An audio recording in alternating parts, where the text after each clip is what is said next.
free, but these seas are going up.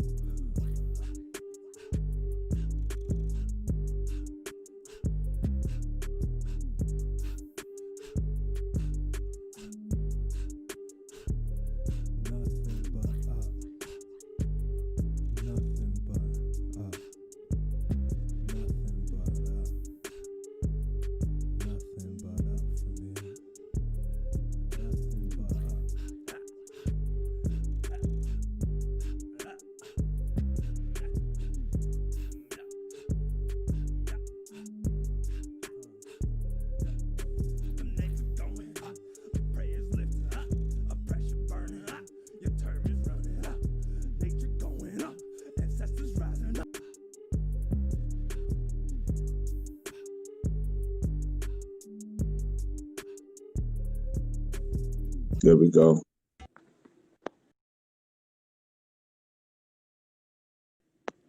Sister,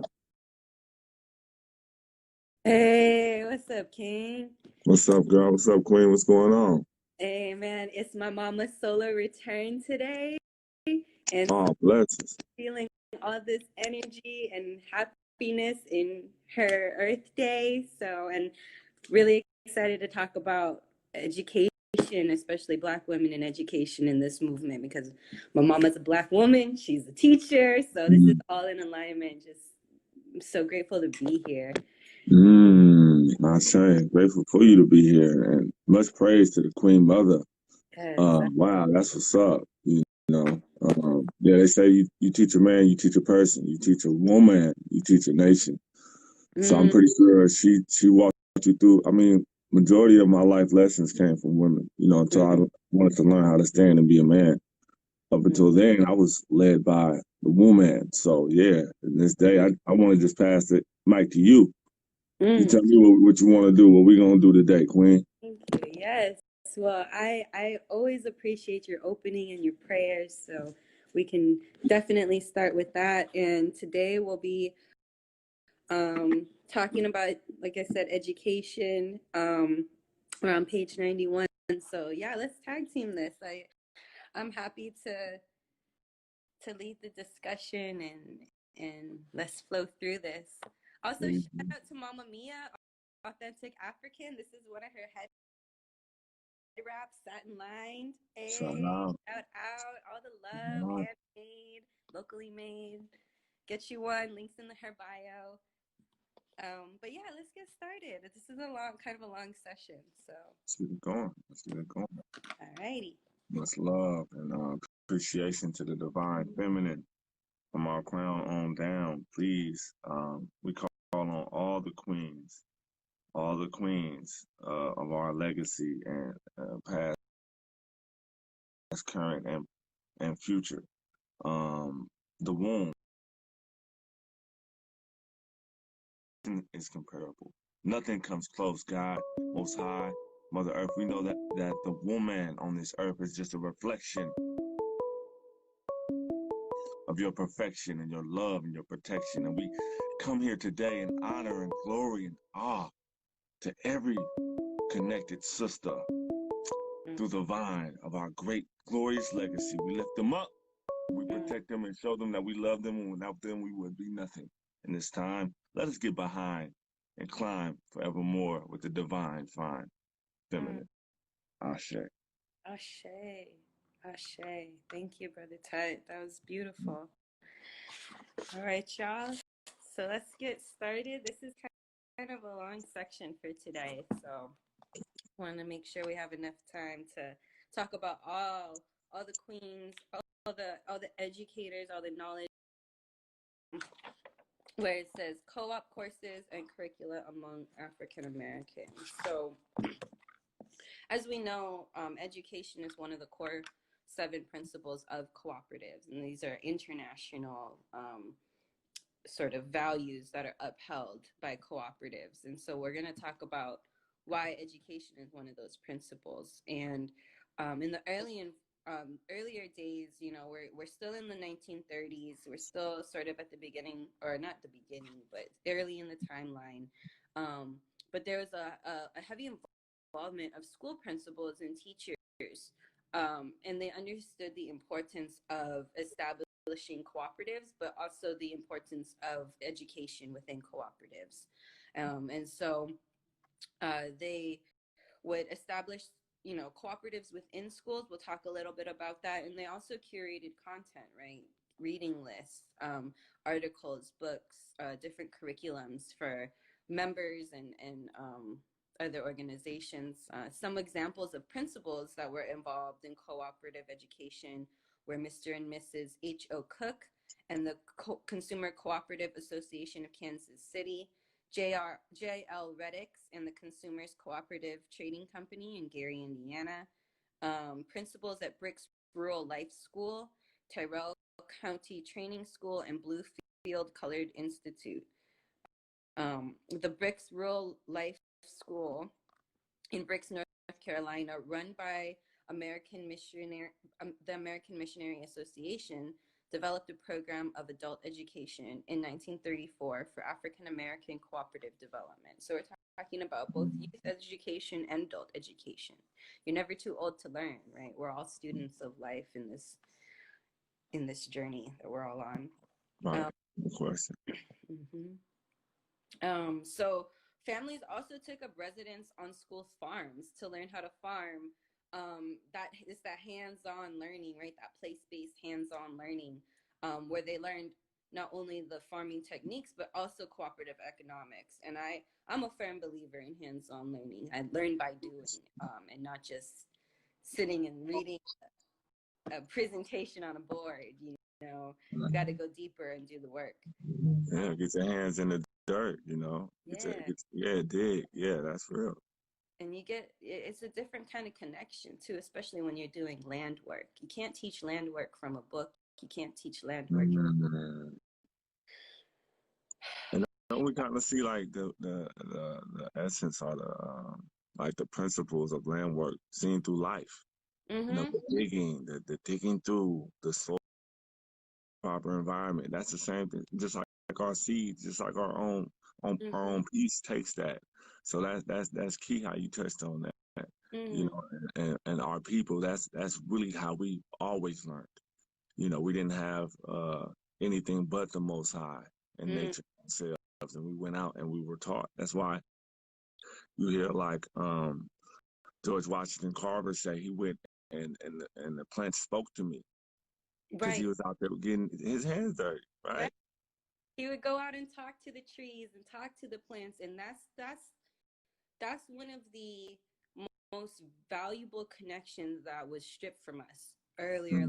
These land connections, these natural resource connections that not only connect us to the earth, but with each other. I mean, we're all interconnected. We're all living beings, and we all need each other. You know, water and minerals and air and living beings, you know. So having that understanding of getting back to the rooted work within this cooperative movement, it was known that these connections were cut, and these cooperative you know, ways of gathering together were ways of re-exercising those traditions and those practices. So hopping back into here, you know, a lot of this was community driven, right? So in cooperative economics, courses and training programs were provided for the community. And also in North Carolina, another principal began organizing cooperatives. So it was like this community education, right? Like it, and then we go into 1930, where Ella Baker, Mama Ella Baker once again won a scholarship to the Cooperative Institute of CLUSA at the Brookwood Labor College in 1931, and she was the first African American to win the award. So period. Period, right? Word. The way for us. She studied consumer problems and community building at Columbia University, the New School for Social Research, and New York University, and served as director of the Consumer Education Division of the Works Progress Administration. So we were also organizing, right? We had these these groups of people that were also holding the logistics, holding the organization piece for cooperative development. And this example demonstrates the various ways in which people could learn about cooperatives in the 1930s in New York City. Cities. That's what's up, Ella Baker, man. Shout out to Queens, man. What would we be? I be trying to tell brothers, man, what we would be nothing. Y'all been doing it. Right. Shout out to Miss Queen, Brother Ella Baker, and all the queens that carried us through. We was hurt and demasculated and violated. And oh man, shout out, lift up the queens in the house, man. Any questions? Pour it in there. Keep dropping gems. Hey. So going to page 92, we're going to talk a little bit about the Journal of Negro Education. And they began publishing information about co-ops and cooperative economics, and specifically consumer cooperation in the mid-1930s. In January 1939, there was an issue included a list of 16 articles and books on cooperatives in the U.S. and Europe and among Negroes. So we're seeing like there's a growing list of resources. Like people are writing articles and they're going beyond what's happening in the U.S., right? Going into Europe, and later we're going to talk about Nova Scotia a little bit. And there's a quote here. It says, Washington writes, "For those readers who have not kept track of the movement, we wish at this time not so much to give them a detailed account of what is going on as to induce them to read and study concerning the issues, principles, and activities of this project for human betterment.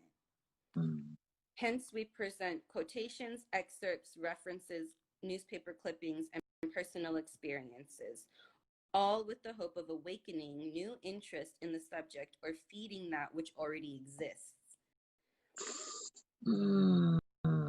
Making it real. Yeah. Making it real. And I see remnants of what we're doing collectively in Oakland, California right now. That's what's up, you know. And we learn from each other. We have to be open. We've been taken in by Mandela Grocery Co-op. They've become our big sister store, and that goes back to the conversation of the 7 cooperative principles, and education being one of them. It's almost like this open door policy that if there's a group of folks that want to form a cooperative, or if we walk into Mandela and are asking how do we do this, it's almost like this unspoken rule where you share. Why hold it all in for yourself, right? That's not cooperative at the end of the day. That's not. And the real messed up part is employment. You see that in employment, where people are like, man, how do I level up? It's like it's such a battle. I said when I changed my life from the streets to corporate, man, that corporate was more vicious than the streets, because these people, they fighting for all they got, and a lot of people living on check to check. So it's not like just the hustler who got multiple streams of income. It's their only baby. So a lot of people, that are employed and working with fellow employees, it's real cutthroat. Yeah. So I have, we're all owners, man. So you win, we win. We win. You know what I'm saying? It's we win. It's not just you and I. It's a we thing. It's a we thing, and I think that it's become such a foreign concept to us, especially in America. And to have to unlearn and decolonize ourselves is uncomfortable. It's not the prettiest, right? But in order for us to blossom into our butterflies and come out of these cocoons, we got to go through that metamorphosis stage, and that can get messy. That can get nasty and sticky and gross, and you don't want to see me during that time, but we must go through that. We got to. We have to. I say. Mama Mia says 100, 100, 100. Hey. For real. Another queen in the house, for real. Man, they in the house tonight. All I see is queens. Shout out to queens again, man. They coming to show force for their sisters. That's what's up. Let's go. enough. Yep. Okay, let's hop back into this because I know we got a few pages to cover. So I wanted to talk about a little bit about the April 1939 issue of the Journal of Negro Education, and this but they're education and advocating a regional, quote, unified system of Negro colleges to develop an extensive curriculum on the cooperative movement and cooperative business development for Negroes, focusing particularly on self-help and local cooperative economic development. And she goes and lists some specifics, but that's a call to action from these Black colleges, these Black institutions, to educate and elevate the, Mama Ann was calling on y'all to use your platform, to use your resources. She saw the goal of this cooperative curriculum in Negro colleges as stimulating the economic rehabilitation of the rural South. Did I lose y'all? No, it's a little hazy, but we can hear you though. It's just the video a little catching up.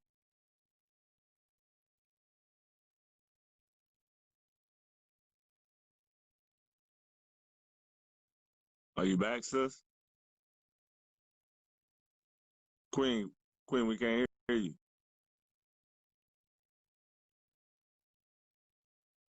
Yeah, no, we can't hear you. I can't hear you. Hey, family, can y'all put in the comments? Can y'all hear the Queen?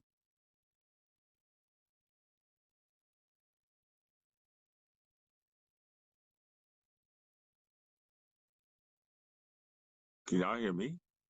Oh, okay. Oh, yeah. We lost audio. Okay, there they go. Family showing up. Yeah, we can't hear. Now, is it me? Can y'all hear me?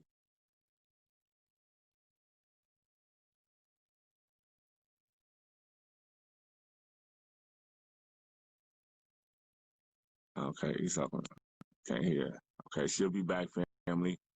Okay, for sure, family can hear me. Yeah, they try to stop us. You can't stop this.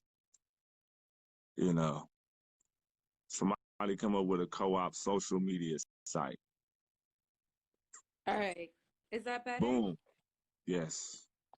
All right, man. Sorry about that. Technical difficulties at like the peak moments, right? I'm reading this really incredible stuff. They wanted you to run it back, Queen. Yeah. Okay, let me read this part again. So we're on the bottom of page 92. Just to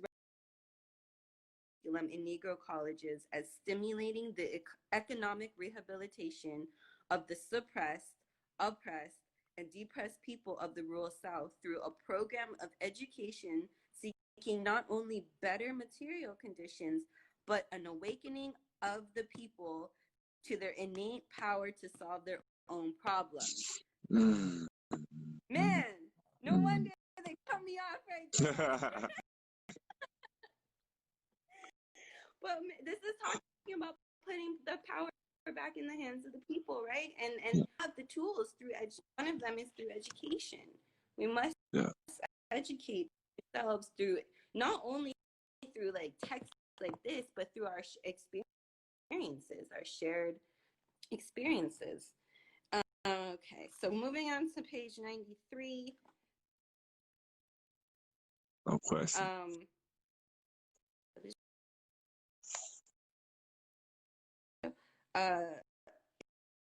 Information about the history and conduct of consumer Bureau was established, and local auxiliaries were urged to develop libraries. So we're not just developing articles. We're not just doing whole libraries. Now we're talking about creating credit unions in addition to these consumer co-ops. So we're not just stopping at oh, let's open a market or let's start a farm, right? It goes beyond the consumer piece. So 1 year later, the Ladies Auxiliary continued to emphasize consumer education, cooperatives, and credit unions, along with issues about child labor.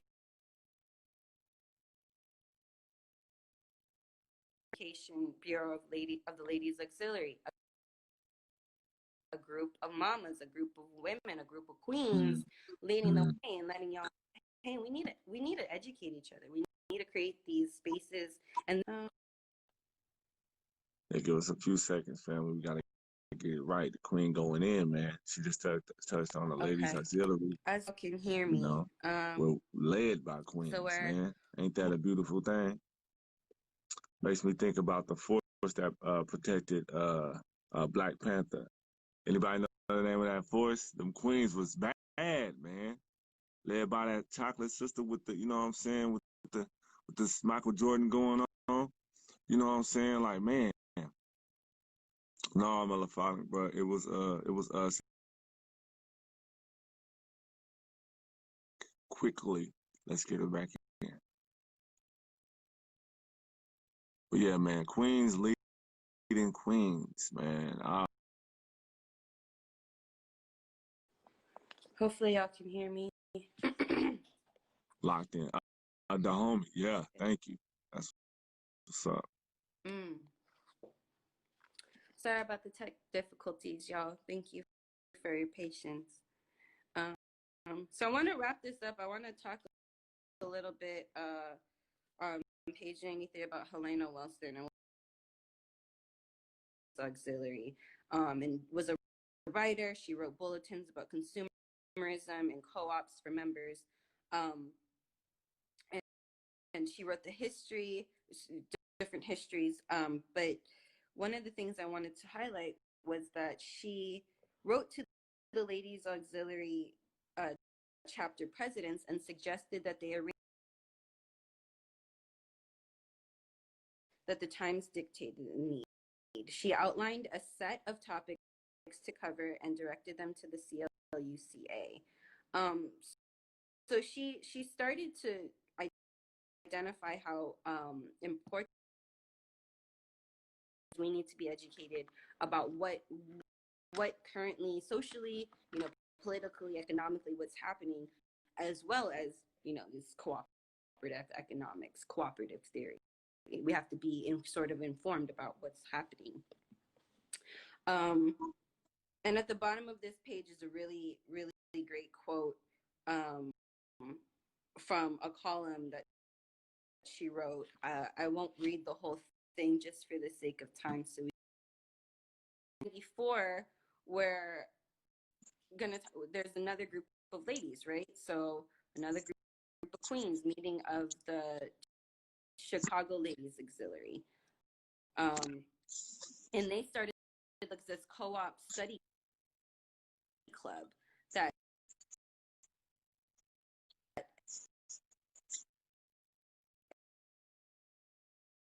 attend. So they made it accessible to folks. They encouraged their members. I think I froze again. Yeah, froze. We can hear you. It's probably gonna go out. A few seconds. I think you're back. The video unfroze. Am I back? Okay. Yeah, no, video freezing. Yeah, you can run through it. Yeah. Strategically, not only make them accessible, but it was a way to grow the co-op, the cooperative movement. And then really, A. Philip Randall, who we'll talk about a little bit more in later on in the book too, cooperative efforts. But Randolph, he was almost like a celebrity, right? He did a lot of public speaking and attended a lot of meetings. And before launching cooperative stores, speeches by Randolph would be, a big part of the publicity. We don't really like acknowledge that in the same way in these days, right. in these current times. That's real talk, because we put an emphasis on education through our integration. So now when we tell kids, get your education, we're saying to go get taught by these schools, and comes from, as we see, get your education is linking up with auntie, grandma, Uncle Joe that knows how to fix cars. He never took a course in his life, but he know how to oil change in 10 minutes, because he just, go get that education, as great granny would say. Like you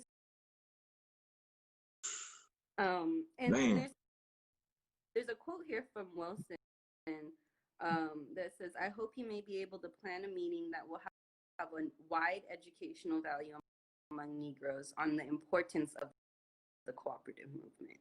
So there's that understanding. Like, this is how we're going to elevate ourselves up.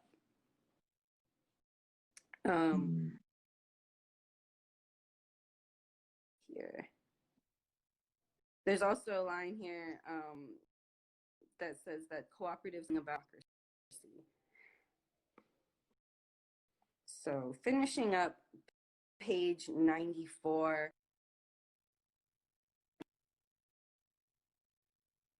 Leaders, these queen leaders of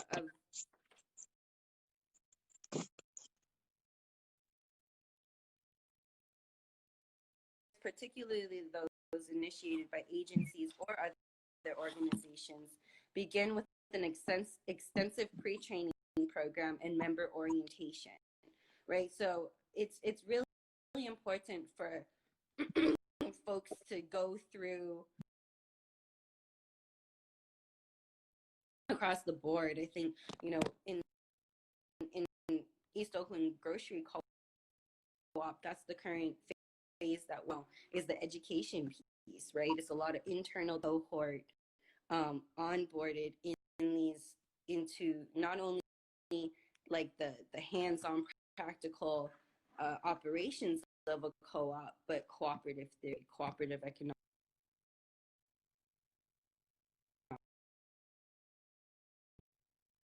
In our communities that has led us to this project, right? And so it's a crucial piece to developing any like really rooted or grounded as entity, whether it be a store, whether it be a credit union, whether it be a library, right? If we wanted to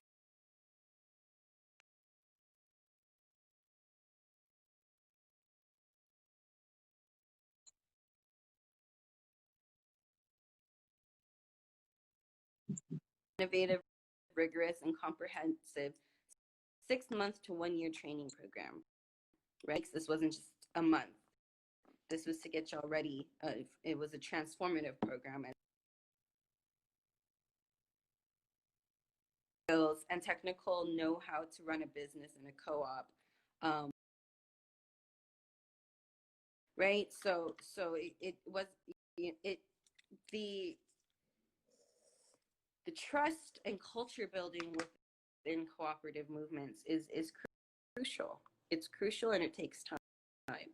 And that's a lot of the times where we see current co-ops kind of dissolve, is the participation piece. We forgot how to work together in a true and genuine way.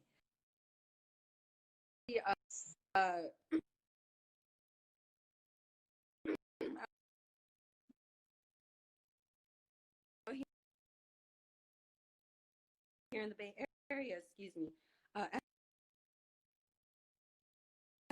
Emma's Eco Clean House Cleaning Cooperative.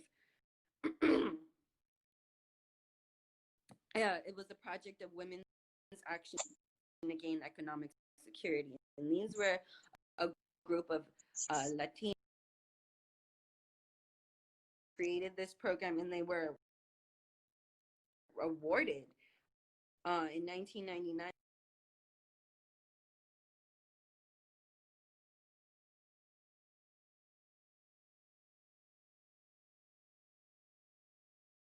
Excuse me. And towards the bottom of the page, they talk about at the beginning, you know, the original training was out of the hands of the CHCA. So, and they acknowledged and recognized how important it was for this education process to reflect the ethics of the actual workers, of the actual members of the group.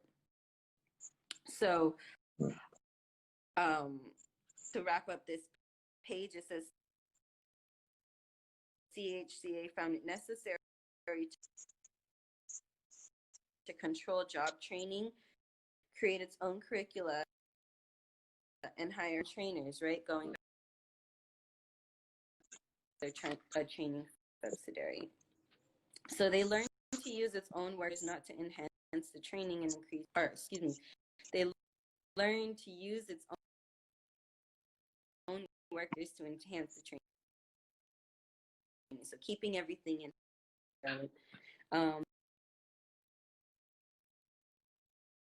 The training program was both an opportunity to upgrade,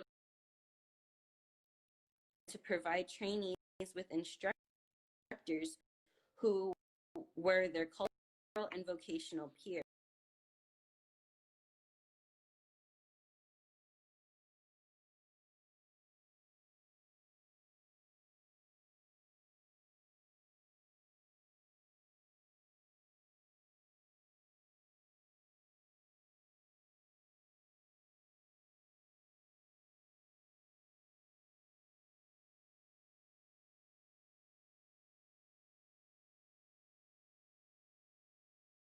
And then allow trainees to communicate more honestly to staff through assistant instructors. So it created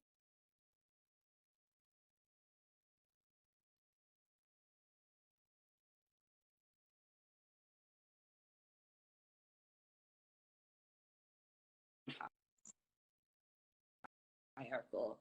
Oh, you're training, you know, to train each other. The bottom up theory within the co-ops, where we promote from within our ranks, you know, in a sense of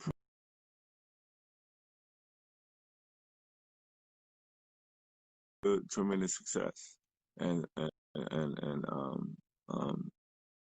respect of one another's, you know. See, I was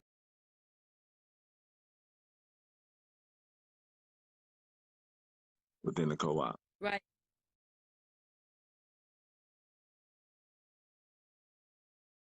Just making sure we uplift our educators within our community, right? Mm-hmm. Like, and let's treat them like the celebrities that we.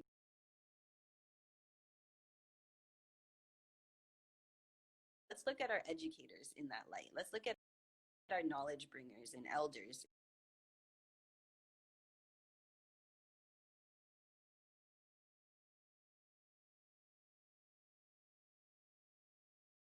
Ending by bringing us back to why